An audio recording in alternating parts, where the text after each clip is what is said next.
controle sobre essa área da bacia do Paraguai e começam a haver certas incursões no sentido de delinear a área próxima, o que é hoje o estado do Acre e Rondônia. Quando a gente chega no início do século XX com Barão do Rio Branco, toda essa fronteira interior está praticamente consolidada. Então, se eu pego um mapa do Brasil na época do Tratado de Tordesilhas, a nossa base territorial era menos da metade do que a gente tem hoje. Os recursos naturais que a gente poderia dispor seriam consideravelmente menores em função dessa variação. Então, a partir de todo o processo, vai da fase colonial, imperial e nacional, o Brasil então vai consolidando as fronteiras até chegar à fase atual. Nesse processo, vai havendo a apropriação de áreas. Só que é interessante que, de início, as áreas ocupadas, elas são parcelas do território. O pessoal chama isso de ilhas econômicas. Cada pedaço, então, por exemplo, eu teria uma grande ilha aqui ao longo do Rio Amazonas, exploração das drogas do sertão inicialmente, depois mais tarde a borracha. A zona da mata nordestina com a cultura da cana e depois a penetração pelo interior com as áreas de criação de gado a partir do Rio São Francisco e interior. Mais tarde a área de produção de ouro. E a partir daqui, especialmente São Paulo, essas incursões em direção ao interior que vão então alargando gradativamente as fronteiras. Tá? Esse aqui também foi uma outra ideia de tentar mostrar a evolução gradativa. Então, aqui a linha de Tordesilhas e aqui os vários formatos, digamos assim, que o Brasil teve à medida em que essas fronteiras passaram a ser efetivamente definidas, reconhecidas e consolidadas. Lembra, território é aquele que tem fronteiras reconhecidas internacionalmente. Então, essa configuração atual do Brasil é resultado desse tipo de processo, tá? Deixa eu ver o que eu quiser. Bom, à medida que se conseguia dilatar o espaço, havia necessidade, a ideia de uso e posse, tá? Havia necessidade de uma ocupação do território. Então, o que acontece no Brasil? Monta-se uma estrutura de produção que é conhecida pelo nome de economia colonial. Como colônia de Portugal, a gente produzia aquilo que interessava a metrópole, mandava esses produtos para fora e a metrópole nos mandava algumas das coisas que nós necessitássemos. Então, essa economia nacional, ela vai se dar em função de dois setores. Um setor, sempre é o mais importante, mais lucrativo, chamado de setor de mercado externo. É aquele ligado à produção da cana, à produção do café, à produção do ouro e assim por diante. E este setor, que é o mais rico, é o mais importante, ele é suportado por um conjunto de atividades que envolve a produção de gado e a produção de alimentos. Enquanto que o primeiro, territorialmente, aparece em áreas reduzidas, onde as condições são mais favoráveis, o setor de subsistência, o gado, a roça, eles se ampliam por áreas cada vez maiores. Então você vai ter, ao longo de toda a história do Brasil, eu diria até o início, até o final do século XIX, a existência dessa economia organizada, ou para atender o mercado interno, ou para as atividades de subsistência. Todas as vezes que se envolve a produção de riqueza, você tem a valorização do espaço. Então, qual é a parcela do território, digamos que está, entre aspas, mais apta a produzir tal produto? Essa área, então, é ocupada, ela passa a ser dotada de uma infraestrutura especial, atrai populações, enquanto que as demais permanecem como que à margem. Quando esse produto entra em decadência, a área, por sua vez, também entrava em decadência. Então, essa produção de riquezas da fase colonial tem como mérito estabelecer as bases do território brasileiro. Grande parte do que hoje é o Brasil foi definido nesse momento. E a fase nacional, que é aquela que se consolida a partir do início do século XX, então ela vai... Agora eu não quero mudar. Lógico, Nilson, você está apertando o botão errado. Então, o território vai sendo apropriado em função da implantação das atividades econômicas. Essas atividades são identificadas, grosso modo, como os ciclos econômicos, e os ciclos econômicos criam ilhas, áreas que se desenvolvem enquanto outras ficam estagnadas ou só atendem às demandas. O arquipélago só vai virar continente quando a gente tiver uma maior consolidação dessa produção de riquezas, a construção de estradas de integração, que é o que a gente chama de formação do espaço nacional, que realmente é recente, é de meados do século XX para cá, tá? Eu estou demorando muito? Não sei. Bom, então a economia brasileira, ela vai se desenvolver em função dessas demandas que vêm do exterior.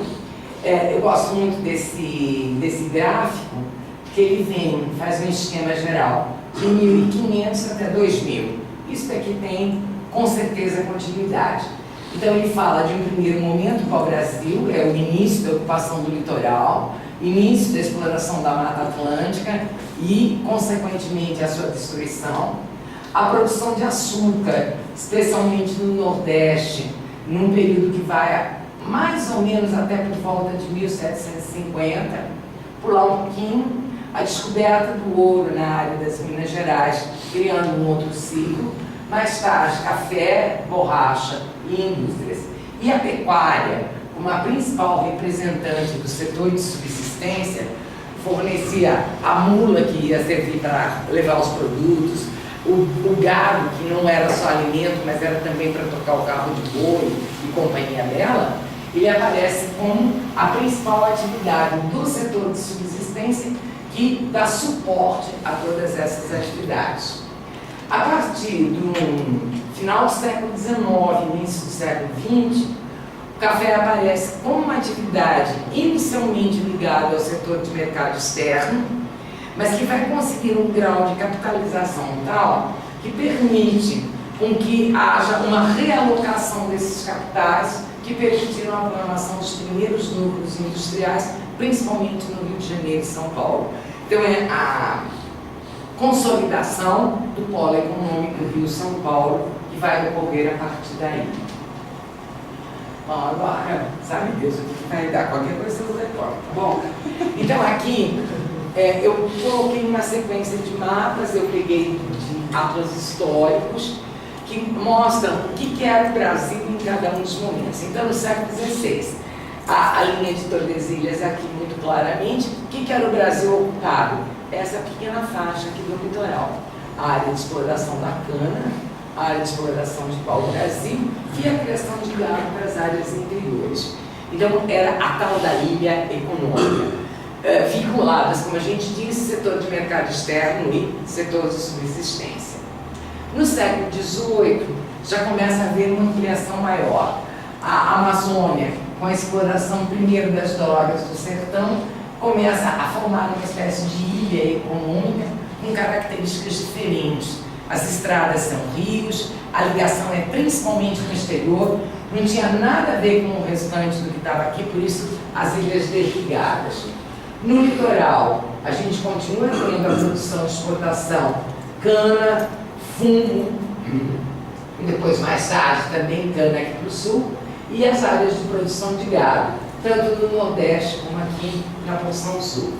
No século XVIII, novas atividades econômicas se somam, então, além da cana, da criação de gado, começam a aparecer as áreas de produção do ouro, algumas atividades agrícolas, a exploração da borracha na região da Amazônia e focos de expansão de povoamento que vão, aos poucos, definindo uma possibilidade de fusão entre a área, o território disponível e aquele efetivamente ocupado e utilizado.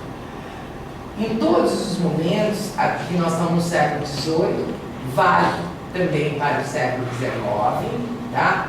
Sempre é o litoral, é sempre a área litorânea que vai realmente aparecer com maior destaque, não só em função da produção agropecuária, depois mais tarde industrial, mas também pela presença das principais cidades.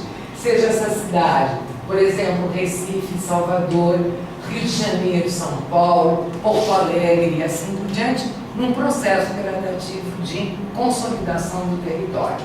Tá?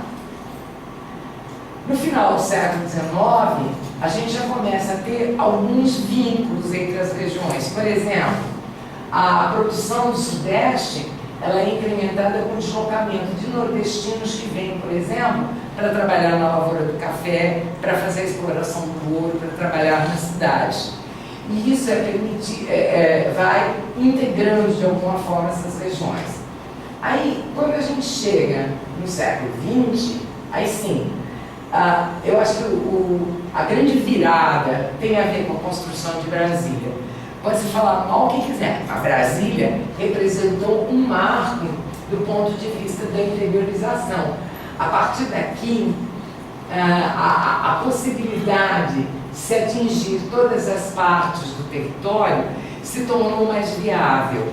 Isso foi acompanhado de um processo de modernização que estimulou a implantação das rodovias que fizeram com que essa integração ocorresse. Há muitas discussões se foi a opção mais correta a gente ter escolhido a rodovia, talvez a ferrovia fosse muito mais viável. Na verdade, hoje o que existe é uma espécie de consenso que a integração das áreas se dá através dos transportes, mas através de sistemas chamados de modais. Eu não posso ter só rodovia, ou só ferrovia, ou só hidrovia. Eu tenho que ter uma combinação entre elas a partir do momento que elas podem se complementar. Tá? Bom, a configuração atual do Brasil ainda é uma vez a ideia de como é que o país está organizado. Essa mancha roxa aqui representa a área economicamente mais importante, cujos centros são representados pelas cidades de São Paulo e do Rio de Janeiro. Essa linha verde cria uma espécie de limite dessa porção. Aí estão, de alguma forma, as principais atividades econômicas do país. Aqui estão a principal área de extração de minérios do centro de Minas, a área carbonífera, a exploração de gado, a agricultura mais moderna e mais diversificada do país. Dessa linha para cá, onde se encaixa o Mato Grosso do Sul, eu tenho uma área da fronteira móvel. Mato Grosso do Sul faz parte dessa fronteira móvel que se integra à região central mais importante, principalmente a partir da construção da Estrada de Ferro.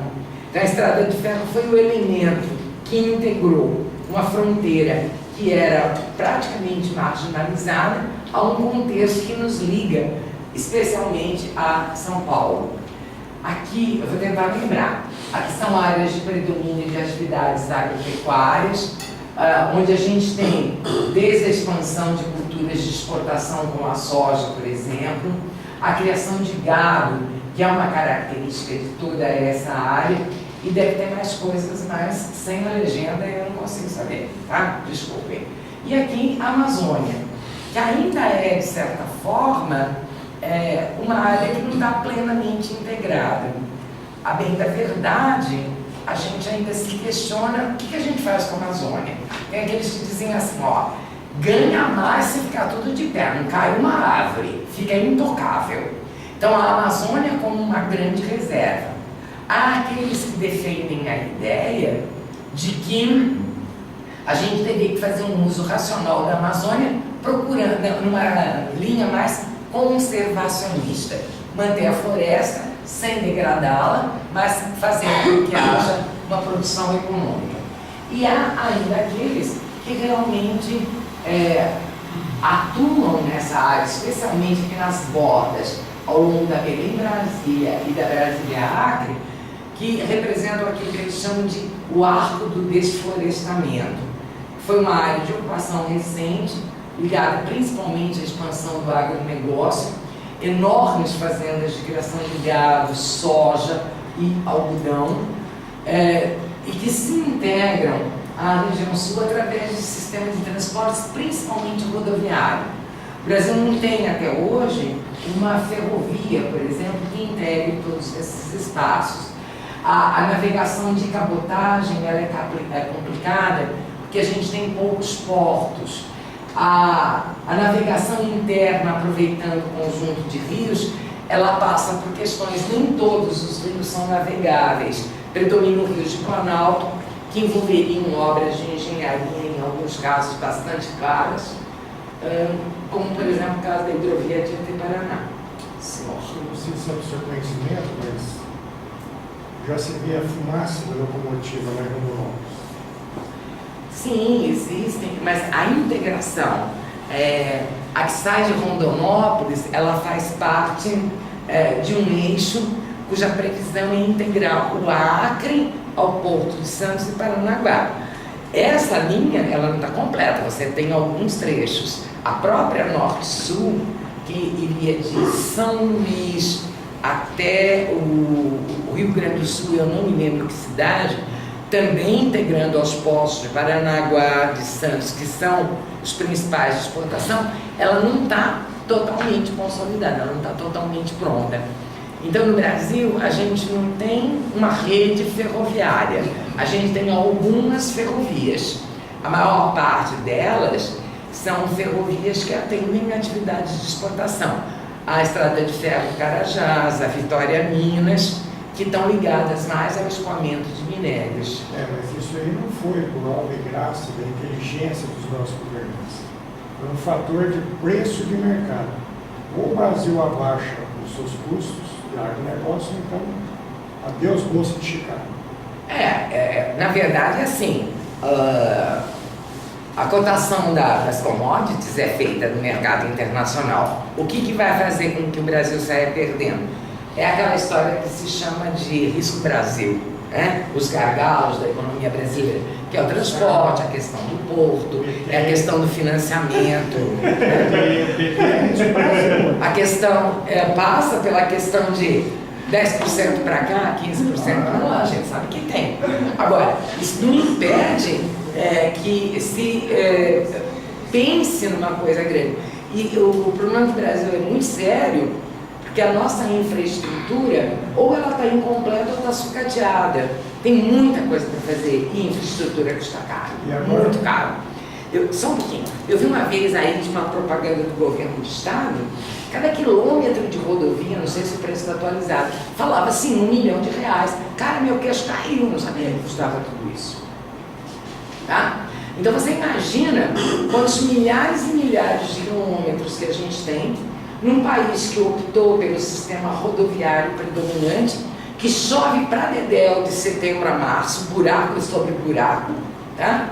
Rodovias mal conservadas, traçados mal feitos, curvas inúteis, um monte de coisa. Então, é aquela história, vamos repensar o Brasil, né? A questão da nossa identidade, ela passa pela resolução desse tipo de problemas. Então, eu acho que são graves os problemas de infraestrutura. De um jeito ou de outro, por mais que a gente seja a 7ª maior economia, a gente ainda tem uma carência de capitais que limitam os investimentos em diferentes áreas. Algumas iniciativas, por exemplo, as parcerias público-privadas, eu acho que ficou mais no discurso do que na prática, certo? Que poderia ser uma saída.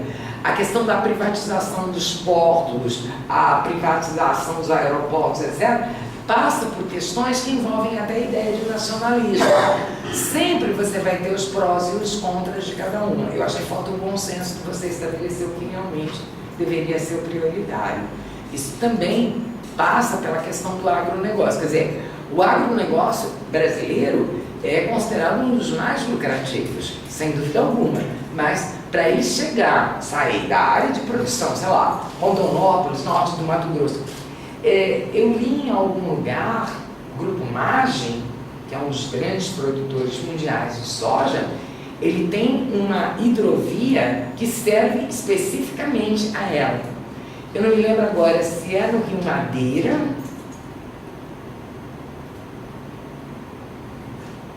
Não é uma Madeira, é um rio que vai, não me lembro o nome agora, mas que vai levar a soja dele lá em março para Manaus. Lá Então, ele pega um dos afluentes do Amazonas, é uma hidrovia que foi construída, e parece que tem um trecho de ferrovia, inclusive, que complementa, e o destino é Manaus para daí chegar ao mercado internacional. Por quê? Porque se ele quiser trazer essa soja para ser exportada, como tradicionalmente é feita por Santos ou Paranaguá, você vai ter que ir por rodovia. Você precisa de N caminhões para enfrentar as estradas todas complicadas na época da safra. Chega lá no ponto, fica aquelas filas quilométricas, então realmente encarece sobremaneira tudo aquilo que está sendo transportado.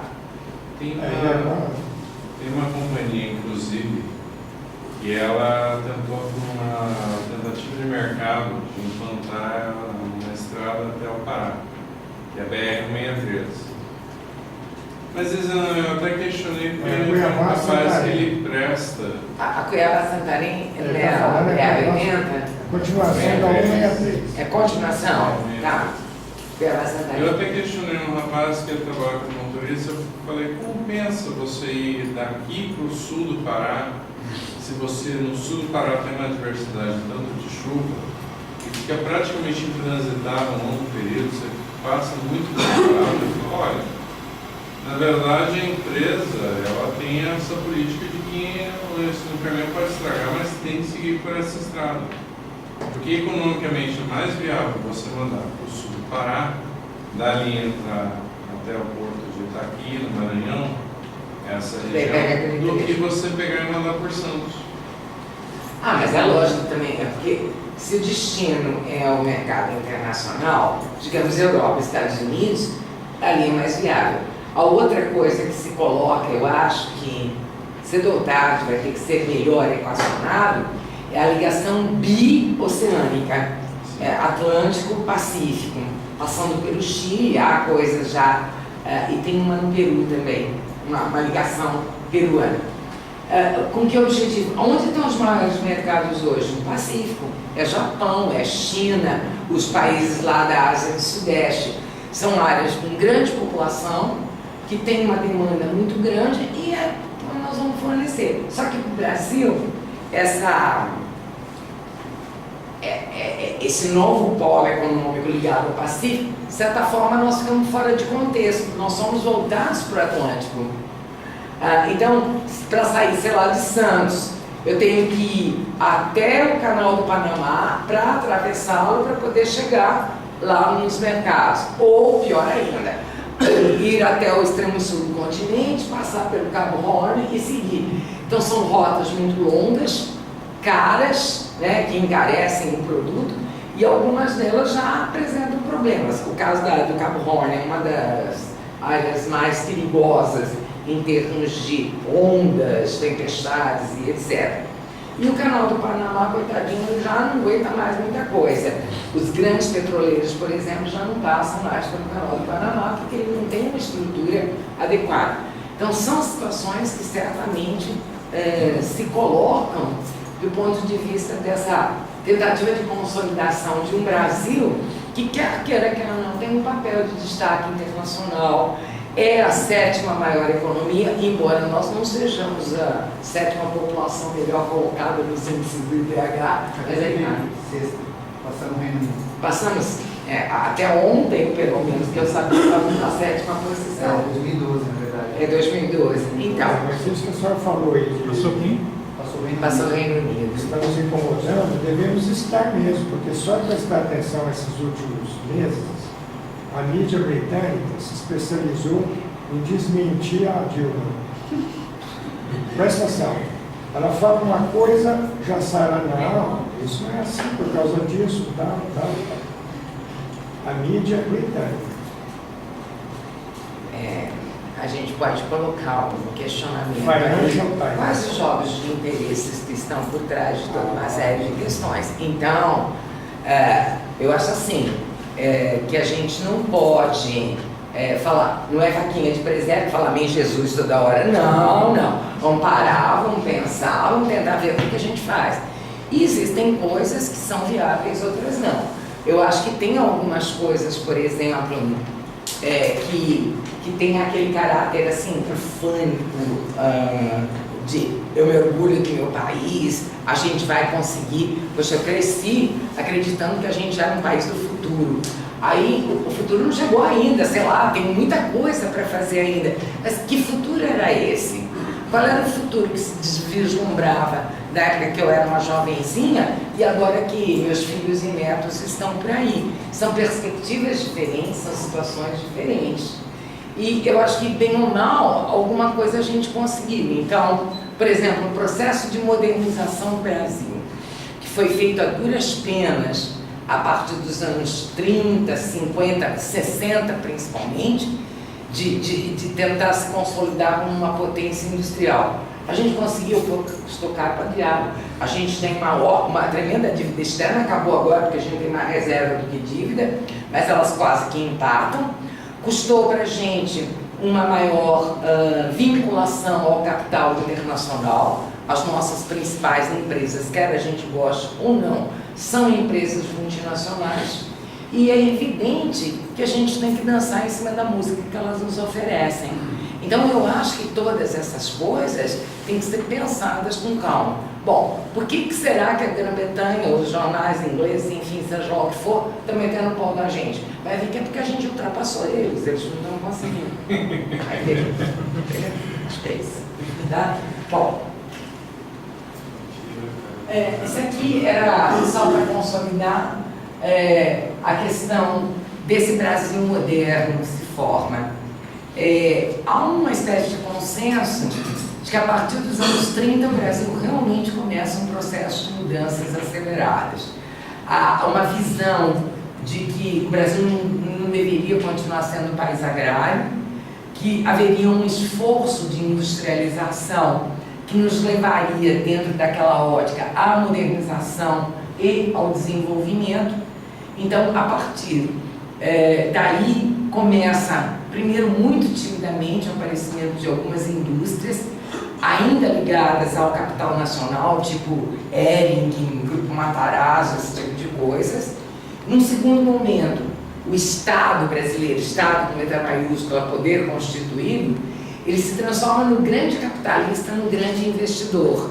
Então, é o capital estatal que vai financiar as indústrias de base, a siderurgia, a exploração mineral, as atividades, o Banco Nacional de Desenvolvimento, aquela coisa toda da era Vargas. Nos anos 60, a gente entra num processo mais acelerado de industrialização, agora sim, mais vinculado ao capital internacional.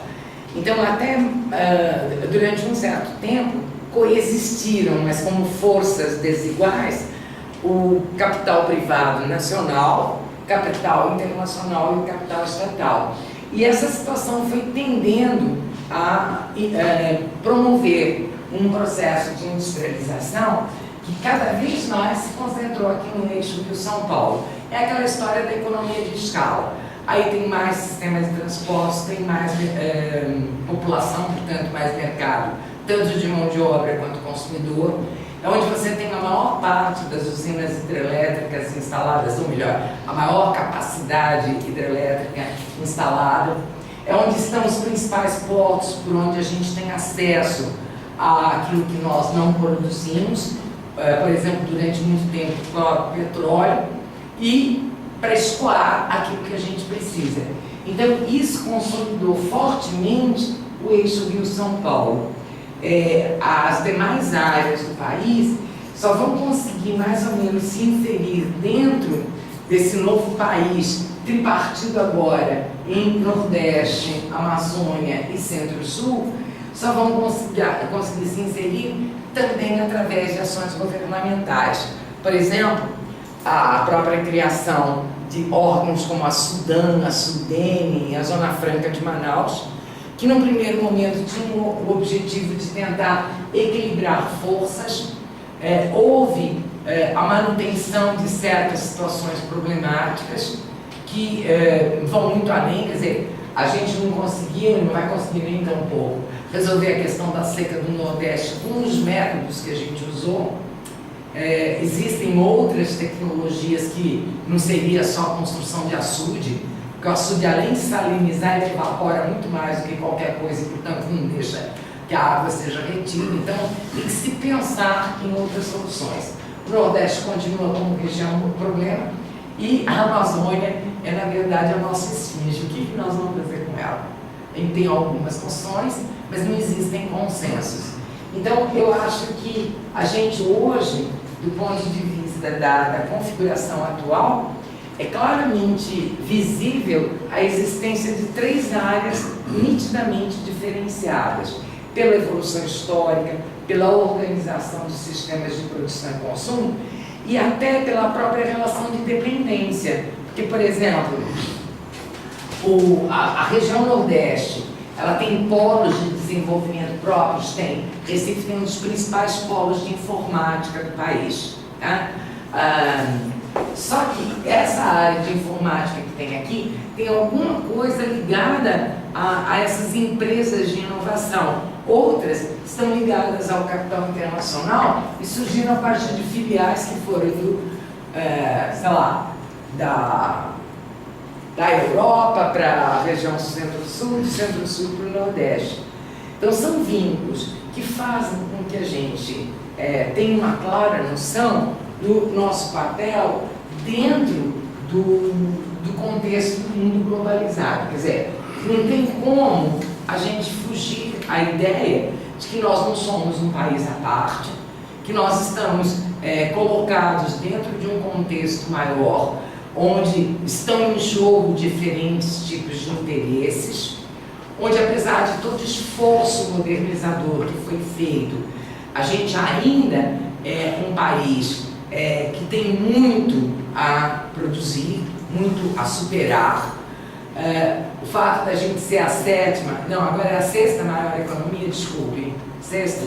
Agora a gente é a 6ª maior economia, só que a gente ainda tem uma distribuição de renda péssima, a gente tem, aí é triste para o professor falar, um nível de escolaridade que é vergonhoso, né? Analfabeto diplomado tem as pencas, tá? Então esse tipo de coisa faz parte de todo um processo de, sabe, a gente está constantemente revisando, discutindo e procurando entender cada vez melhor o país que a gente vive. Então, esses contrastes regionais, eles se acentuam a partir da industrialização e da urbanização. Por exemplo, o Brasil tem 5.565 cidades, municípios. Só que 70% da população está concentrado em 22 regiões metropolitanas. Fortaleza, Recife, Salvador, Rio, São Paulo, Belo Horizonte, Brasília. Quer dizer, a existência dessa quantidade enorme de cidades não reflete esse grau de concentração que a gente tem em determinadas áreas.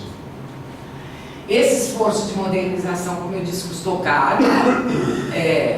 Há uma dívida externa aí, segundo consta, com reservas suficientes para ser quitada, mas a gente sabe que se ela for quitada não vão ficar sem nenhum, né? Certo? A diferença é bem pequena entre o valor da dívida, tipo 320 bilhões de dólares, e a reserva, que acho que está em torno de 337 bilhões de dólares. Quer dizer, é uma diferença muito pequena. Melhor que os Estados Unidos.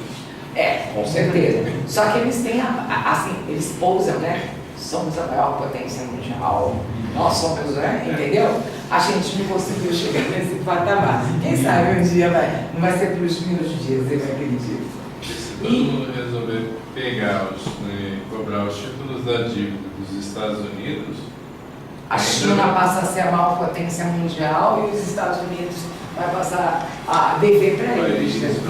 Os dólares estão todos lá. Vai se tornar o país mais pobre do mundo, porque na verdade a indústria praticamente não existe nos Estados Unidos, já que ela migrou enorme. Ela tem as filiais, e as filiais mantêm o fluxo no sentido da remessa de lucros, pagamento de royalties, pagamento de patentes, pagamento de juros, de dívidas contraídas, essa coisa toda. Então o capital está rolando, só que ele não está ficando nos Estados Unidos, ele está se disseminando. E a China hoje tem, acho que a maior reserva em dólares do planeta está lá, eu vi, era um número astronômico, só que eu não lembro de cabeça, né? Bom, aqui então, os 3 Brasis que a gente poderia falar, com as suas diferenças, com as suas características próprias, são diferenças, como eu disse, naturais, demográficas, econômicas, mas que apesar de tudo isso, faz com que a gente seja considerado, eu não sei se isso é elogio, país emergente, eu odeio esse nome, mas enfim, vai lá que seja, não foi eu que inventei. Então a gente faz parte daquele grupo das economias que se tornaram mais dinâmicas dentro do contexto internacional, que é o Brasil, a Rússia, a Índia, a China e recém-incorporada a República Sul-Africana. Então, esses 5 países hoje têm um destaque todo especial. Com certeza, de todos eles, a China é que está arrasando quarteirões. A posição da Rússia é complicada, já foi considerada a 2ª maior potência do planeta, caiu para a posição de número 70 e pouco, em 91, quando o bloco soviético se desfez. Hoje ela se recuperou em parte, mas a economia russa é uma economia menor do que a economia brasileira, né? A Índia também tem as suas particularidades, principalmente porque esse grande desenvolvimento na Índia tem a ver com determinados setores de produção, área de informática, telecomunicações, enquanto que nesse contexto o Brasil tem uma posição privilegiada. Aí não tem lá grande coisa, mas nós temos um pouquinho de tudo. Então a gente tem as indústrias tradicionais, as indústrias dinâmicas, toda uma série de movimentos no sentido de modernizar e ampliar esse leque de ações, tá? Eu acho que esse aqui é o fim, tá? Então essa diversidade tem a ver com a modernização. A atividade industrial é aquela que foi considerada como motor dessas grandes transformações.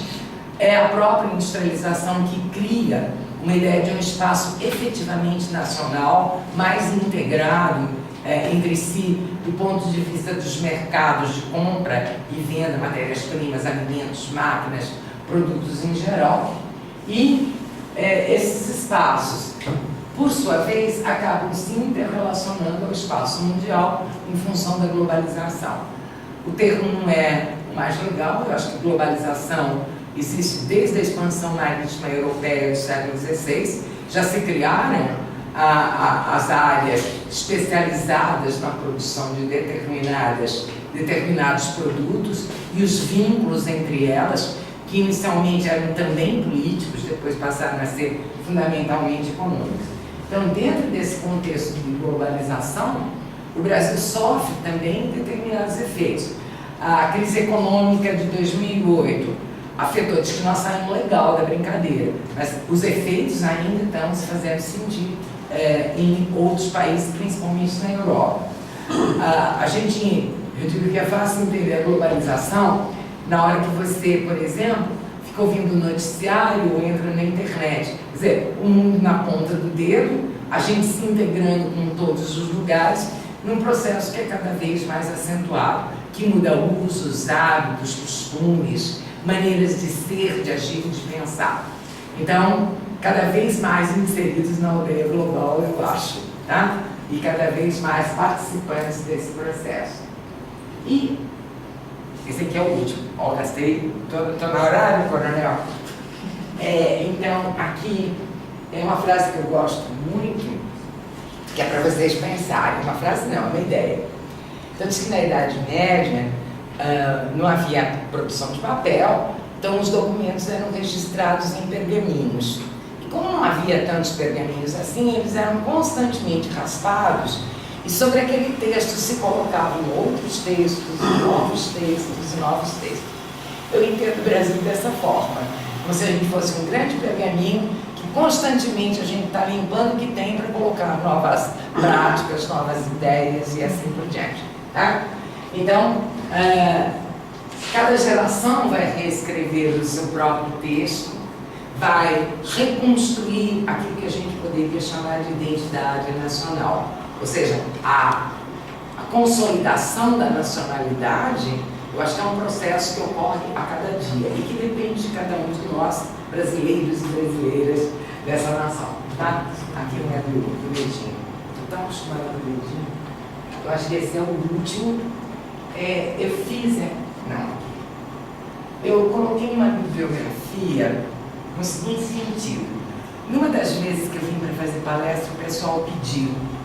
Então, existem alguns livros que são considerados como livros básicos para você entender a formação territorial e econômica do Brasil. São livros considerados clássicos, não é? Então, esse aqui, da Ina Castro, é, na verdade, todo um conjunto de temas que levam em conta o espaço, a questão do território, o espaço de poder e de autonomia. São textos bastante interessantes. O Geografia Política e Geopolítica é do William. Eu pego depois direito e passo, na hora que eu voltar com esse texto, não lembro agora. O Celso Furtado, que é a Formação Econômica do Brasil, é um clássico. Ele realmente conseguiu apreender toda essa ideia das relações de subordinação, de dependência, da necessidade de romper com isso dentro de um processo modernizador. O Sérgio Buarque de Holanda, Raízes do Brasil, que é outro desses clássicos. Esse daqui é mais que a gente recomenda para os alunos da gente, é a História do Brasil do Kochida. Ele tem uma visão bem abrangente do processo de consolidação e formação. Geografia, Paisagem e Território também é um livro de ensino médio. O Caio Prado Júnior, a História Econômica do Brasil. É um livro antigo, mas que continua super atual, muito gostoso de ler. O Milton Santos, A Natureza do Espaço, é um dos que ele tem. Ele tem vários outros livros, um dos quais chama As Metamorfoses do Espaço Habitado, em que ele vai analisar todo esse processo de produção do espaço para fins de produção de bens, mercadorias e consumo. E o do próprio Milton Santos, como organizador, Território e Sociedade no início do século XXI. Tá? Então, são alguns livros, eu não sei como é que está agora, mas havia aquele vínculo de também encaminhar para um curso de geopolítica em parceria com o CBD, continua. A parceria, o curso é Planejamento Estratégico. Planejamento Estratégico, eu achava que era... Especialistas em Planejamento Estratégico. Então, olha aí, outra coisa que eu vou ter na cabeça de vocês. Então, gente, em princípio, é isso aí, tá? Espero que eu tenha conseguido passar algumas ideias para vocês, que, por favor, não entendam isso como... Não é uma aula, eu acho que é um bate-papo. Gostaria que a gente pudesse ter tido até mais intervenções de vocês. Não sei se eu respondi perguntas, mas acho que o importante não é a gente querer ficar respondendo, é criar na cabecinha de vocês perguntas que vocês correrão atrás para responder. Essa é a lógica que a gente tem hoje. Tá? Muito obrigada para vocês.